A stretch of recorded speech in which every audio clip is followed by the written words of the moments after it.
অবশেষে নবম pay scale নিয়ে সুখবর। আর দেরি নয়, আসছে নবম pay scale, 9th pay scale new update 2026। সর্বশেষ আপডেট পেতে চ্যানেলটি অবশ্যই সাবস্ক্রাইব করে রাখুন। আজকে নবম পে স্কেল নিয়ে এসেছি বড় একটি আপডেট। অনেকদিন ধরেই সরকারি চাকরিজীবীরা অপেক্ষা করছিলেন কবে আসবে নতুন বেতন কাঠামোর ঘোষণা। অবশেষে আজকের আলোচনায় উঠে এসেছি গুরুত্বপূর্ণ কিছু তথ্য। জানা গেছে, নবম পে স্কেল নিয়ে সরকারের ভিতরে আলোচনা এখন অনেকটাই এগিয়ে গেছে। অর্থ মন্ত্রণালয়ের সংশ্লিষ্ট সূত্র বলছে, এবার আর বেশি দেরি করতে চাচ্ছে না সরকার, কারণ সামনে বাজেট এবং ঈদের আগেই চাকরিজীবীদের মধ্যে স্বস্তির বার্তা দিতে চায় সংশ্লিষ্টরা। আজকের বৈঠকে আরও বলা হয়েছে, নতুন পে স্কেলে শুধু বেতন বৃদ্ধি নয়, কিছু নতুন সুবিধাও যোগ হতে পারে। বিশেষ করে নিম্ন ও মধ্যম পর্যায়ের কর্মচারীদের জন্য আলাদা গুরুত্ব দেওয়া হচ্ছে বলে জানা গেছে।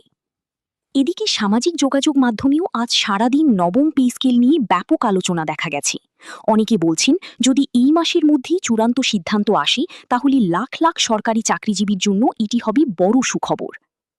অর্থ উপদেষ্টার সাম্প্রতিক বক্তব্য নিয়েও এখন আলোচনা তুঙ্গি। তিনি ইঙ্গিত দিয়েছেন যে বিষয়টি গুরুত্বের সাথেই দেখা হচ্ছে এবং দ্রুত একটি ভালো সিদ্ধান্ত আসতে পারে।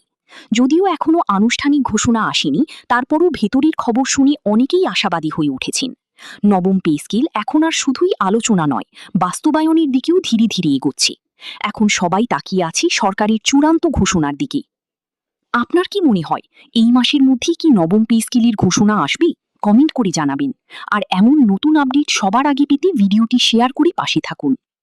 সরকারি চাকরিজীবীদের জন্য আবারও বড় সুখবরের ইঙ্গিত। আজ সারাদিন নবম পে স্কেল নিয়ে নতুন করে আলোচনা শুরু হয়েছে।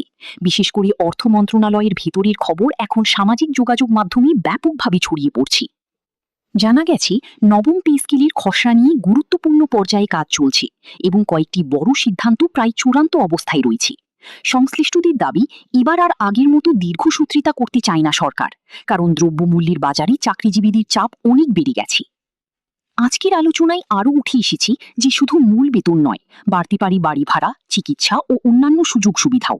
এতে করে সরকারি কর্মচারীদের জীবনযাত্রায় বড় পরিবর্তন আসতে পারে বলে মনে করছেন অনেকেই।